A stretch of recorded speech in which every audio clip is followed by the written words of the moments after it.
دوستان نازنین باز هم خوش آمدین. قسم که شما در تصویر میبینین و ما حال آمدیم به تعداد 42 خانواده را که ما مرغ توزیع کردیم از طرف بنیاد خیریه امید حیات و آمدیم یک باخبری بکنیم ببینیم که چی کردن بالاخره آل اول از مرغا بگیریم و مستقینی که ما توزیع کردیم برشان مرغ چطور است وضعیت مرغایشان و چقدر کار کردن، آیا مرغای چقدر وقت باز سر تخم میآید، آیا راضی هستن نیستن، چی کارا کردن و از خودشان پرسان میکنیم. و در پسر ما شاید شما دوستا ببینین همین مرغانچی را که شما فعلا در تصویر میبینین این دیگه همین در حدود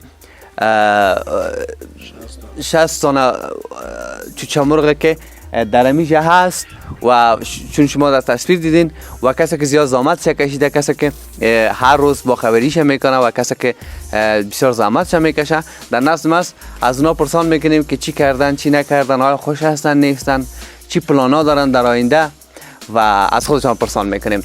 سلام خدمت شما، خوب هستین صحتمند؟ علیکم سلام، بخیر باشید، سلامت باشید انجینر صاحب. تشکر جهان سپاس از شما و از کسی که کمک و معاونت به امر ما مردم کردن. ما خوش هستیم، اظهار تشکری میکنیم، مخصوصا از کسی که ما به این مردم غریب و بیچاره کسا ما کمک و معاونت کردن، همه کشان خوش هستن.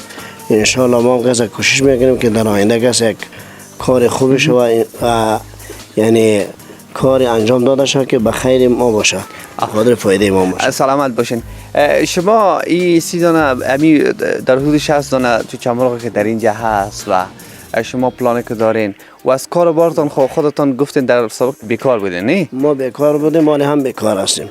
یگان وقت اینجا کار پیدا میشه کار میکنیم و تا کار پیدا نمیشه در خانه ما میباشیم و نمی مصرفیت میرسه که در این مصرف هستیم. چطور از باسی 60 دانه تا امی 60 دانه چوچه مرغ که هست تو یک چیز کمک میکنه بر روزگار شما یا نه؟ چرا در سر تخم خام خواهد کمک میکنه، خام خواه کمک زیادی منه. اتو فعلا خب با زحمت دیگه پاس زیاد شما نشدین دیگه؟ نه با زحمت نیستم، خودتون میبینین دیگه هر جا رو میبینین، برای خودتون هر راهنمایی که هست برای ما مردم راهنمایی بکنید. بله دوستان، یک چیز دیگر بر شما دوستا بگویم که ما بنیاد خیریه امید حیات در ضمن نزدیک امی چوچه مرغا را و می خانواده‌های فقیر، کسایی که نادار هستن واقعا که نیازمند هستن کمک کرده. در پالوی ازی همیشه ما تماس داشتیم و همیشه با خبری میکردیم، چون هر روز نمیشه دیگه کامرامن ما یک تنبل بود که یعنی هر روز میامدیم تصویر میگرفتیم که چی کردن چی نکردن.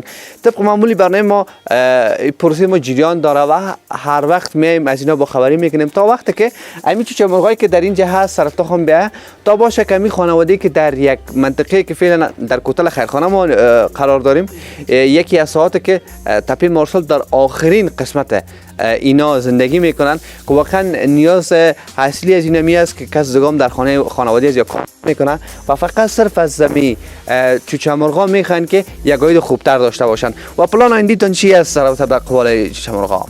پلان آینده ما نمیرسه که نگاه جو بکنیم، از تخمش استفاده بکنیم و انا احساس کنم زندگی روزمره ما گذر پیش بره.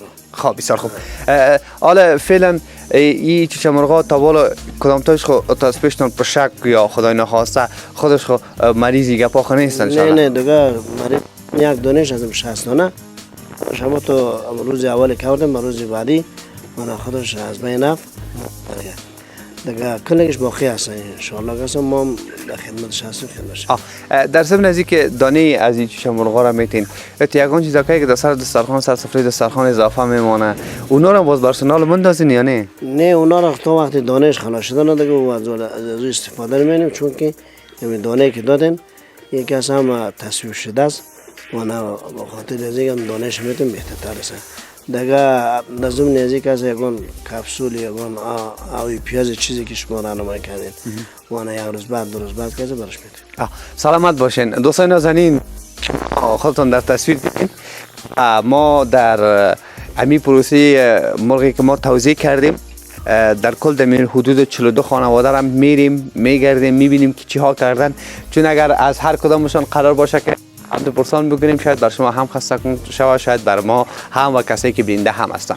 ما فقط صرف خواستیم ببینیم بیایم ببینیم که چی کارا کردن چی میکنن بالاخره چوچه مرغا در چی حالت است.